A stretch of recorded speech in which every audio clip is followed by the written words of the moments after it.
চোখের সামনে এখন জায়েন্ট পাহাড়। তো যারা ওয়েস্ট বেঙ্গল থেকে আসছো নেপাল ঘুরতে তাদেরকে বারবার বলে দিই দালালের চক্করে পড়ো না। নেপালে তেলের লিটার 153 টাকা 50 পয়সা। Welcome to Nepal. আর কোথা থেকে হোটেলটায় যাচ্ছি একবার তোমরা শুধু দেখো।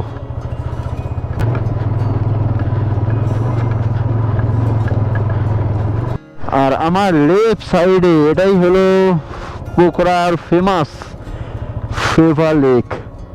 ওরে ভাই রে ভাই, ওই দিকটা জাস্ট দেখো কি অসাধারণ লাগছে, জাস্ট দেখো তোমরা।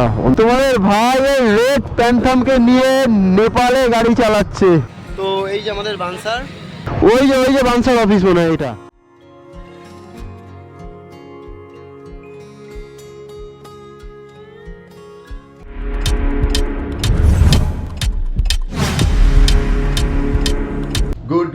Good morning from Raxaul. তো সময় হয়েছে এখন 9:15 আর আমরা ঘুম থেকে জাস্ট উঠলাম, কারণ তোমরা কালকে দেখেইছো যে আমরা রান্না বান্না করে খেতে খেতে আমাদের 12টা বেজে গেছে। আমরা কিন্তু কালকে পাটনা থেকে এই রাক্সাল এসেছিলাম প্রায় 210 কিলোমিটার রাইড করে। তো তার মধ্যে অনেক কিছু ঘটেছে। সুমনদার বাইকের প্রবলেম হয়েছে, আমরা অনেক জায়গায় দাঁড়িয়েছি, এখানে টাকা এক্সচেঞ্জ করেছি। তো যারা কালকের এপিসোডটা দেখোনি তাদেরকে বলবো একটু প্রিভিয়াস ভিডিওগুলো দেখো, তাহলেই বুঝতে পারবে যে আমরা কীরকম লেভেলের মজা করতে করতে পাটনা থেকে এই রাক্সালে এসেছিলাম বিকেল 4টের সময়।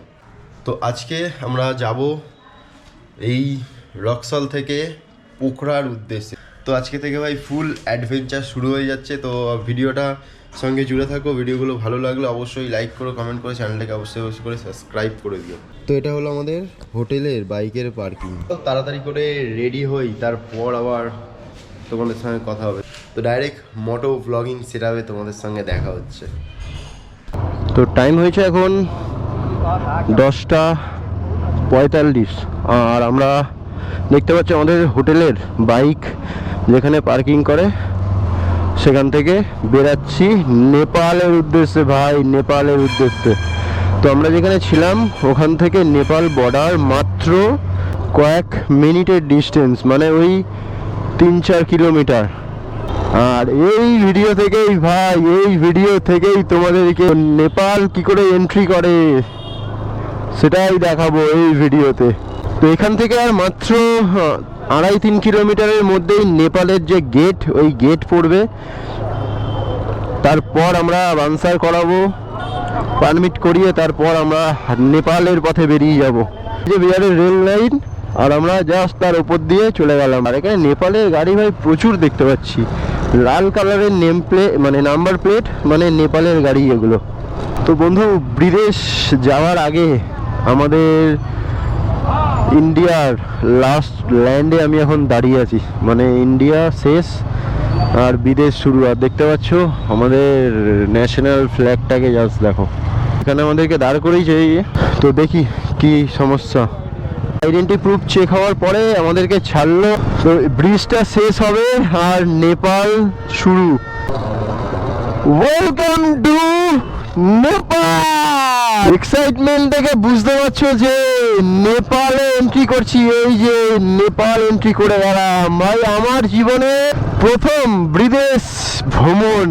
আর আমরা এখানে দাঁড়িয়ে ফটো তুলবো, তারপর আমরা নেপালে পুরোপুরিভাবে এন্ট্রি করব। তো এখানে দেখতে পাচ্ছ নেপাল আর ইন্ডিয়ার একটা হ্যান্ডশেক পোজ দেওয়া আছে, মানে বন্ধুত্বপূর্ণ একটা ব্যাপার। তো সময় হয়েছে এখন 11টা আর আমরা দেখতে পাচ্ছ নেপালের যে মেন এন্ট্রি গেট, মানে রক্সল বর্ডার থেকে এসে আমরা নেপালে এন্ট্রি করব, সেই গেটের সামনেই আমরা দাঁড়িয়ে আছি। আর ভাই আলাদা রকমের একটা এনার্জি লাগছে। আমাদের ইন্ডিয়াকে আমরা চোখে দেখতে পাচ্ছি, বাট আমরা দাঁড়িয়ে আছি এখন নেপালে। যে নেপালের মাটিতে দাঁড়িয়ে আছি। আমার জীবনের প্রথম বিদেশ ভ্রমণ। একটু ছবি তুলি, তারপর আবার তোমাদের সঙ্গে একেবারে ডাইরেক্ট মোটো ব্লগিং সেটআপে দেখা হবে।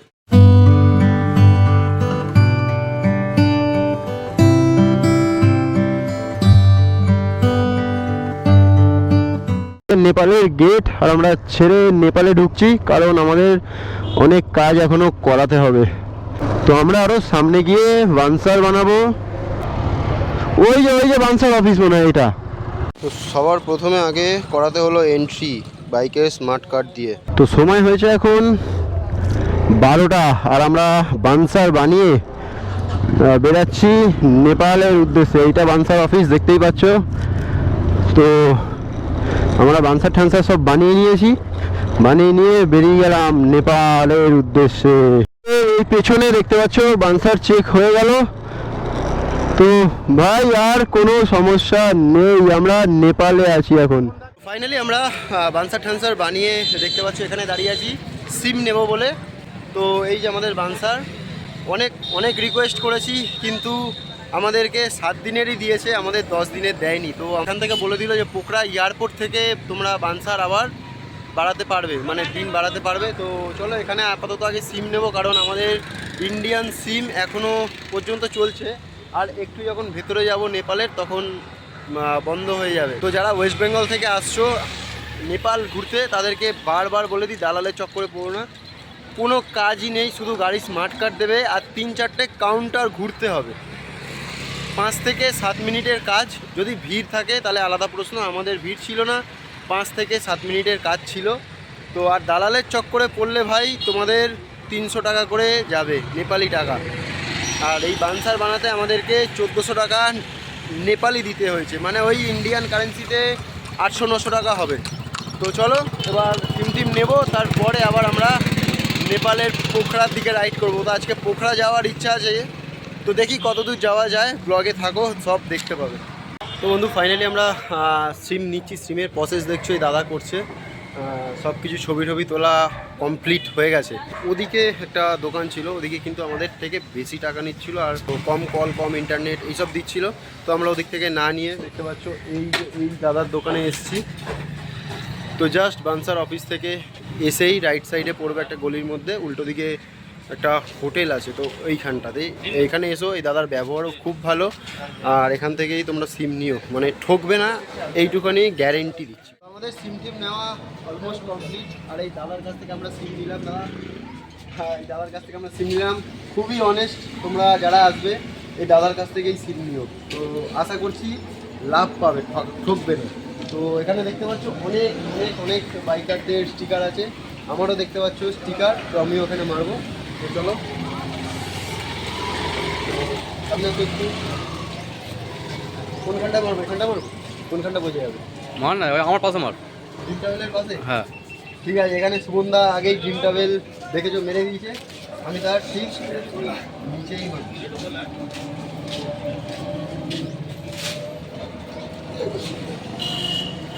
ঠিক আছে, তো স্টিকার মারা অলমোস্ট কমপ্লিট। এবার আমরা বেরাবো পোখরার উদ্দেশ্যে। তো আমার জীবনের প্রথম বিদেশে রাইড করছি, তো আমি নিজেই ভাবতে পারছি না যে আমি বিদেশে রাইড করছি। সবই সাকসেসফুল হয়েছে আমার ফ্যামিলির জন্য। তো আমার ফ্যামিলি যদি না এত সাপোর্ট করতো তো এই ট্রিপটা মনে হয় না আমি করতে পারতাম। তো চলো আস্তে আস্তে এগাই, একেবারে মোটো ব্লগিং সেটআপে তোমাদের সঙ্গে দেখা হচ্ছে। তো সময় হয়েছে এখন 1:20। তো আমরা সিম টিম নিয়ে এবারে পোখরার দিকে আগাচ্ছি। আর আমাদের সবার প্রথমে নিতে হবে তেল, কারণ বিহারে সব থেকে তেলের দাম বেশি ছিল, 107 টাকা। আর সিমে মোটামুটি ভালো রকমের টাওয়ার আছে, তো কোনো অসুবিধা হবে না। তোমাদের ভাই রেড প্যান্থামকে নিয়ে নেপালে গাড়ি চালাচ্ছে। তো চলো সামনের দিকে যাওয়া যাক। আর আমরা এখন এখান থেকে যাব পোখরা। তো পোখরার ডিস্টেন্স 256 কিলোমিটার, সময় লাগবে 5 ঘন্টা 44 মিনিট।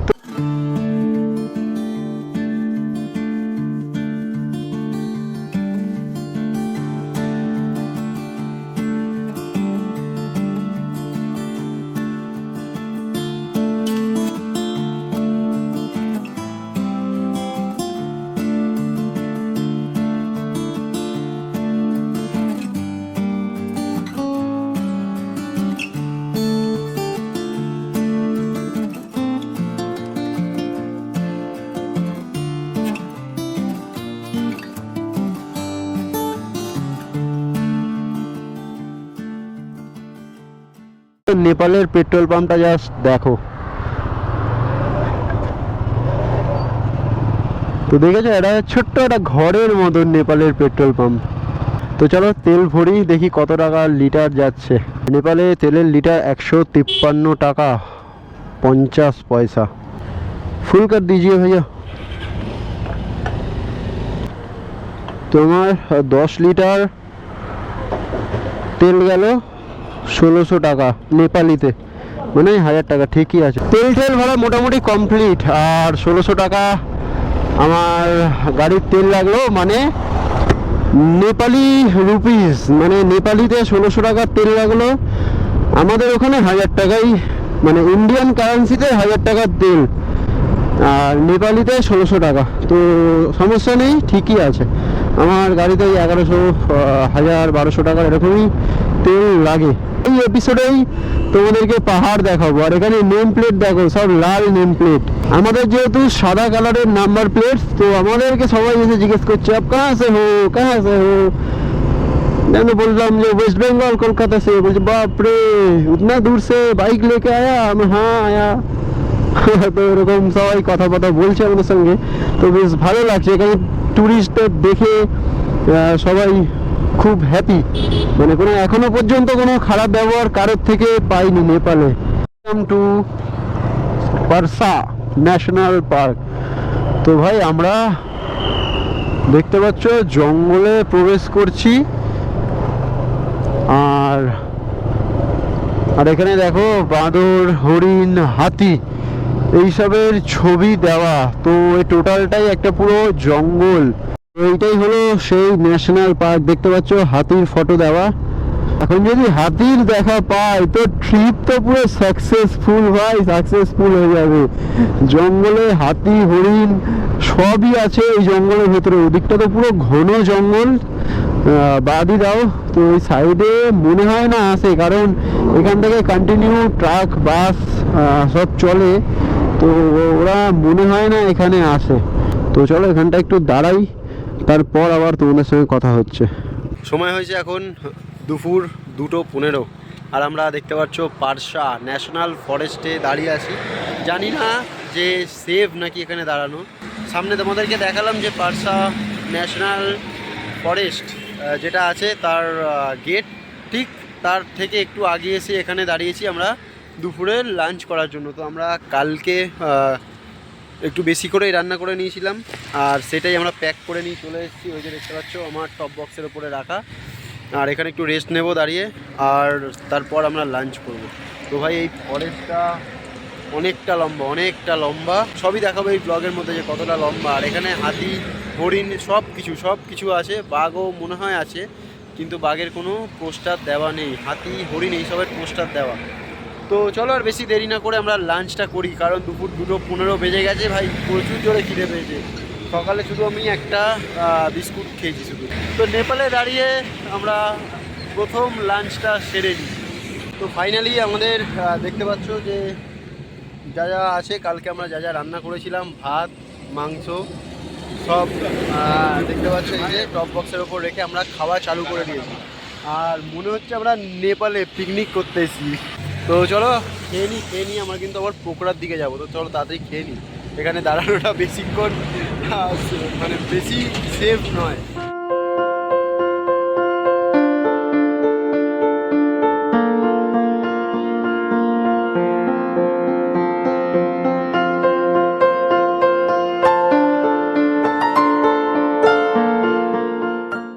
তো খাওয়া দাওয়া মোটামুটি কমপ্লিট। আর দেখতে পাচ্ছ যে আমরা রেডি হয়ে গেছি পোখরার দিকে যাওয়ার জন্য।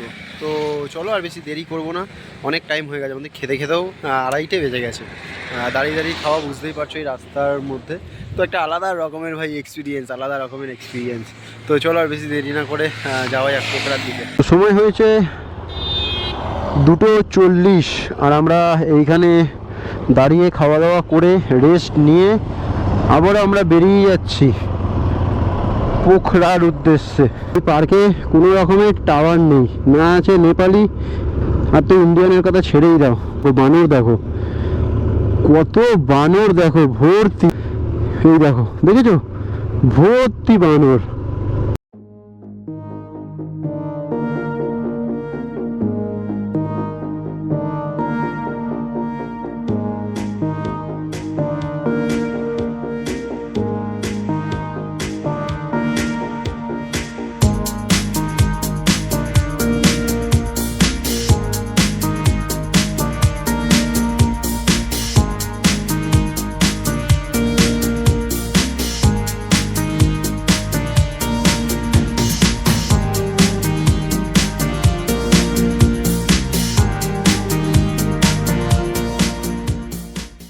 তো বন্ধু, পাহাড়ের দেখা আমরা পেয়ে গেছি, আর আমরা পাহাড়ের দিকে উঠছি।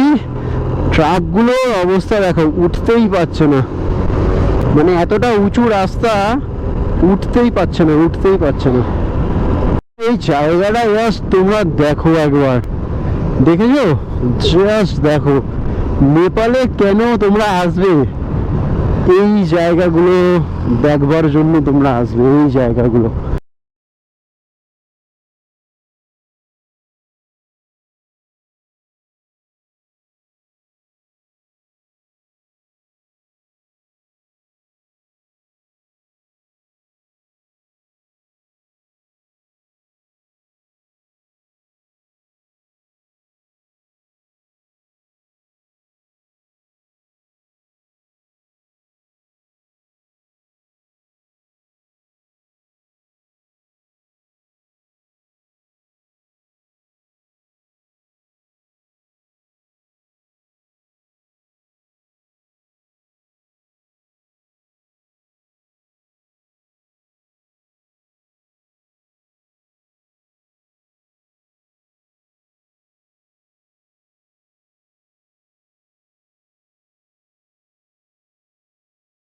আর গাড়ি চালাতে চালাতে দেখতে পাচ্ছ পুরো ঘন জঙ্গলের মধ্যে চলে এসেছি।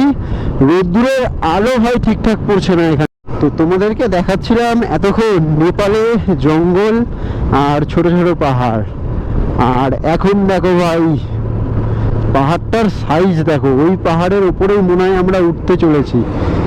তো কুয়াশার কারণে পাহাড়টাকে স্পষ্ট দেখা যাচ্ছে না। তো নদীটা জাস্ট দেখো কতটা চওড়া, আর জল দেখো কয়টুখানি, দেখেছো? জাস্ট জলটা দেখো। আর ওই নদীতেই সবাই মাছ ধরছে, ওই দেখো জাল ফেলে মাছ ধরছে। তোমাদের চোখের সামনে এখন জায়েন্ট পাহাড়। তো বন্ধু, আমরা তো এখন রাইড করছি নেপালের রাস্তায়, আর আমরা এখন যাচ্ছি পোখরায়। তোমরাও যদি নেপাল প্ল্যান করতে চাও, তাহলে আমার এই ব্লগটা দেখে তোমরা অনেক কিছু জানতে পারবে, যার মধ্যে থাকবে যে নেপাল সব থেকে কম খরচে কিভাবে ঘোরা সম্ভব। তো যতটা কম খরচা করা যায়, গাড়ির তেল থেকে শুরু করে খাওয়া দাওয়া থেকে শুরু করে থাকা, সব তোমাদেরকে বলবো একটা পার্সোনাল ভিডিওতে। যখন নেপাল সিরিজটা শেষ হয়ে যাবে, তখন একটা বাজেট ভিডিও নিয়ে তোমাদেরকে সব ওই ভিডিওটার মধ্যেই জানিয়ে দেবো। জায়গাটা জাস্ট দেখো, ওই যে পাহাড়ের মাথায় বাড়িগুলো পুরো থাক করে সাজানো মনে হচ্ছে দূর থেকে। তো নেপালের রাস্তার এক একটা বাঁক এরকম টার্ন করছি, তো এক এক রকমের সৌন্দর্য আমার চোখে পড়ছে।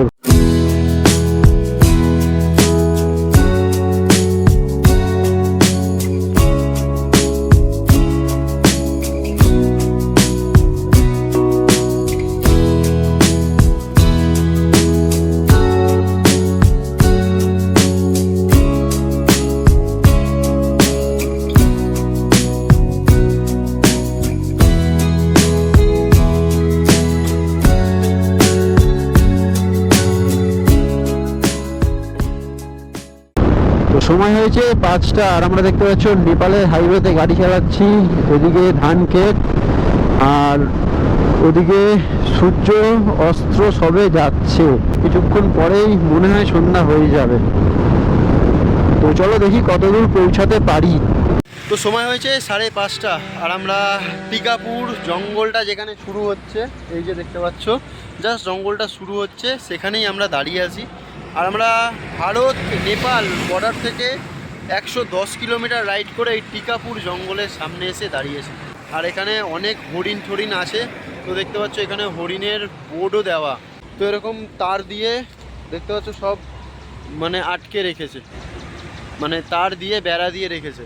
কারণ হরিণরা যদি এই রাস্তা ক্রস করে বা রাস্তার ওপারে চলে যায়, তাহলে এখানে মুহুর্মুহু ট্রাক চলছে, তো কোনো অঘটন ঘটতে পারে। তার জন্য এখানে এই যে এখানে হিন্দিতে লেখা আছে, দেখতেই পাচ্ছ যে বন্য প্রাণ বাঁচানোর জন্য এখানে হিন্দিতে লেখা আছে। তো চলো, অনেক রাত হয়ে যাবে আমাদের পোখরা যেতে। তো আর বেশি দেরি না করে একেবারে তোমাদের সঙ্গে মোটো ব্লগিং সেটআপে যাবে। তো সময় হয়েছে এখন 5টা, 53। আর আমরা এই টিকাপুরের এই জঙ্গলটা যে এখন তোমরা দেখতে চলেছো, তো এই টিকাপুরের জঙ্গল থেকে আমরা, তো জঙ্গলটা যেখানে শুরু হচ্ছে ওখানেই আমরা দাঁড়িয়েছিলাম। আর এটা পুরোটা টিকাপুর ফরেস্ট এরিয়া, প্রায় 2-2.5 কিলোমিটার, তার বেশি ছাড়া কম না লম্বা। আর এই জঙ্গল থেকে আমরা হোটেল, মানে এই জঙ্গলটা যেখানে শুরু হচ্ছে তোমরা দেখলে, ওখানে একটা হোটেল আমরা বুক করে নিয়েছি। তো হোটেলের ডিস্টেন্স দেখাচ্ছে 140 কিলোমিটার, সময় লাগবে 3 ঘন্টা 18 মিনিট। তো আমাদের যেতে যেতে প্রায় 6টা 7টা 8টা 9টা 11টা 12টা বেজে যাবে। আর দেখতে পাচ্ছ সন্ধ্যা হয়েই গেছে। পোখরা যাওয়ার পথে 3টে বড় বড় ফরেস্ট আমরা ক্রস করছি। একটা সামনে ছিল, একটা মিডিলে, আর এই যে আর একটা দেখো অন্ধকারের মধ্যে আমরা, মানে মোটামুটি প্রায় একটা অন্ধকার হয়েই এসছে, তো অন্ধকারের মধ্যে আমরা ক্রস করছি। তো দেখতে পাচ্ছ পুরে ভাই রে ভাই, ওই দিকটা জাস্ট দেখো কি অসাধারণ লাগছে, জাস্ট দেখো তোমরা। অন্ধকার হয়ে গেছে ঠিকই, কিন্তু পাহাড়ের মাথায় যে লাইটগুলো জ্বলছে না, পুরো তারাদের দেশে চলে এসেছে এরকম মনে হচ্ছে। তো বন্ধু, তোমাদের কি ফিল দিতে পারছি আমি জানি না, কিন্তু আমি এই অন্ধকারের মধ্যে পাহাড়ের রাস্তায় গাড়ি চালানোর ফিল বেশ ভালো করে নিতে পারছি, বেশ ভালো করে। তো ভাই এইসব রাস্তায় যদি দিনের বেলা আসা যেত না, তোমাদেরকে আলটিমেট ভিউ দেখাতে পারতাম, আলটিমেট ভিউ, বিশ্বাস করো। তো পোখরা যাচ্ছি, পোখরা যাওয়ার আগে জাস্ট রাস্তাটা দেখো, কেউ নেই, ওই যে আমাদের দুটো গাড়ি আর আমি এখানে, পুরোটা অন্ধকার, মাঝে মাঝে একটা করে এরকম আলো জ্বলছে, আর পাশে নদী, নদীর ওই পারে আলো এই যে দেখা যাচ্ছে দেখো পাহাড়ের উপরে।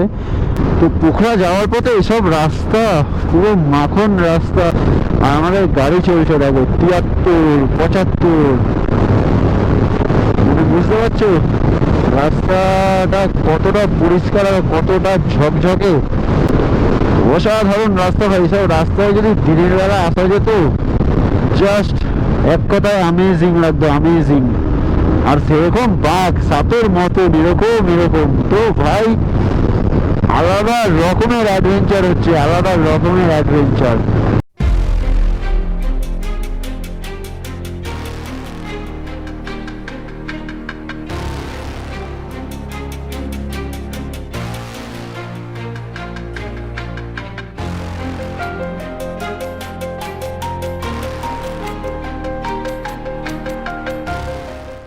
তো বন্ধু ফাইনালি আমরা পোখরায় এন্টার করলাম। ঘড়ির কাঁটায় বাজে 9:30। আর দেখতে পাচ্ছ পোখরার এগুলো সব ট্যাক্সি স্ট্যান্ড, গাড়ি স্ট্যান্ড সব এগুলো। তো পোখরা মেন সিটি থেকে আমাদের হোটেল আরও 5 কিলোমিটার যেতে হবে। তো চলো লোকেশন যেদিকে দেখাচ্ছে সেদিকেই যাই আপাতত। তো আমরা হোটেলের পথে যাচ্ছি, আর আমরা তো অনলাইনে হোটেল বুক করেছি। আর এখানে এসে জাস্ট দেখো চারিদিকে হোটেল ভর্তি, যেদিকে তাকাবে সেদিকে হোটেল, যেদিকে তাকাবে সব প্রিমিয়াম কোয়ালিটির হোটেল। আর আমার লেফট সাইডে এটাই হলো পোখরার ফেমাস ফেভা লেক। তো দেখতে পাচ্ছ ওখানে নাকরদোলনা ঘুরছে, ওখানে সব অ্যাক্টিভিটিস হচ্ছে। আর এটা হলো ফেভা লেক, রাতের অন্ধকারের ফেভা লেক হলো এটা। ভাই রে ভাই, এ তো আলাদা জগতেই চলে এসছি পুরো। তো জাস্ট দেখো একবার কত সুন্দর লাইটিং করা, আর এই ফেভা লেক কেমন লাগছে অবশ্যই তোমরা কমেন্ট করে জানিও। এ তো পুরো আলাদাই জগৎ, আলাদাই জগৎ। রাতের অন্ধকারে ফেভা লেককে এত সুন্দর লাগছে বলে বোঝানো যাবে না। তো ক্যামেরায় কতটা ভালো আসছে জানি না, নিজের চোখে না দেখলে তোমরা বিশ্বাসই করতে পারবে না যে এতটা সুন্দরও লাগতে পারে। তো কোথায় একবার আমাদের হোটেলটা নিয়েছি তোমরা জাস্ট একবার দেখো। বাইকারদের জন্য বেস্ট হোটেল, কারণ কম দামে একদম পারফেক্ট হোটেল বাইকারদের জন্য। তো নিচ থেকে কিছু যদি আনার হয়, ইচ্ছা হয়, অবস্থা মোটামুটি খারাপ আমাদের হোটেলটা যে জায়গায় আছে। তো এতক্ষণ এত ভালো রাস্তায় এসে লাস্টে আমাদের হোটেলের রাস্তাটা জাস্ট দেখো। আর একদম টপে আমাদের হোটেল। তো দেখতে পাচ্ছ ওই যে ওরা যাচ্ছে, আর হোটেলটা হলো আমাদের একদম পুরো টপে, মানে ওখানেই রাস্তা মোটামুটি শেষ ম্যাপে দেখাচ্ছে। আর কোথা থেকে হোটেলটায় যাচ্ছি একবার তোমরা শুধু দেখো।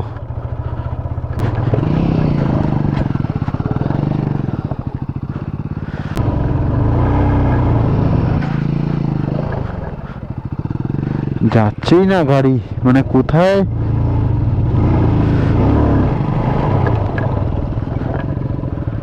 কোন পাথরের ওপর গাড়ি তুলতে হচ্ছে ভাবো।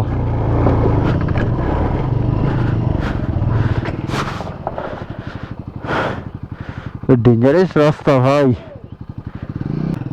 তো হোটেলটা না দেখে বুক করে এতটা ফ্যাসাদে পড়েছি আমরা।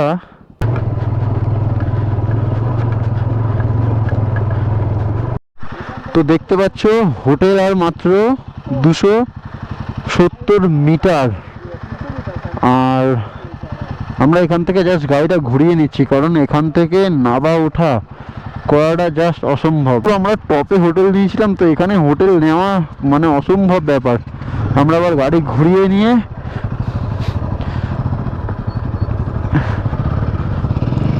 আবার আমরা নিচের দিকে নেমে যাচ্ছি। তো আমরা হোটেলটা না দেখেই নিয়েছিলাম। তো এটাও ভাই একটা অ্যাডভেঞ্চার, এটাও একটা অ্যাডভেঞ্চার।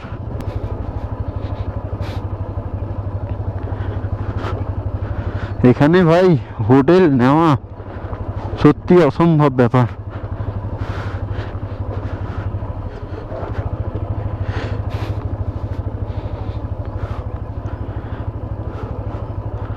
তো দেখতে পাচ্ছ কোথা থেকে নামছি দেখো, বাপ রে বাপ, অন্ধকারে। ওরে ভাই রে, ওরে বাবা, কি রাস্তা রে এটা, কোথায় উঠেছি একবার তোমরা শুধু দেখো। মানে আমরা হোটেল নেওয়ার জন্য কোথায় উঠেছিলাম, বাবা রে বাবা। ওই দেখো নিচে ফেবা লেক দেখা যাচ্ছে নাকি জানি না। দেখো আমরা কোথায় উঠে চলে এসেছি। আর বিষাক্ত বিষাক্ত টান আছে ভাই এখানে, ডেঞ্জারাস টান। আমরা উঠে গেছি ঠিকই, কিন্তু নামতে গেলে ভাই প্রচণ্ড পরিমাণে সমস্যা হবে। তো চলো আমরা এখন আবার নিচে যাব, নিচে গিয়ে একটা হোটেল দেখবো আগে। তো বন্ধু একবার তোমরা দেখো জাস্ট আমরা কোথা থেকে নামবো, আর এই টানটা জাস্ট দেখো, বুঝেছো? সব ইঞ্জিন ব্রেকিং এর মাধ্যমে নামতে হচ্ছে। মানে ভাবো জাস্ট কোথায় আমরা এসছি।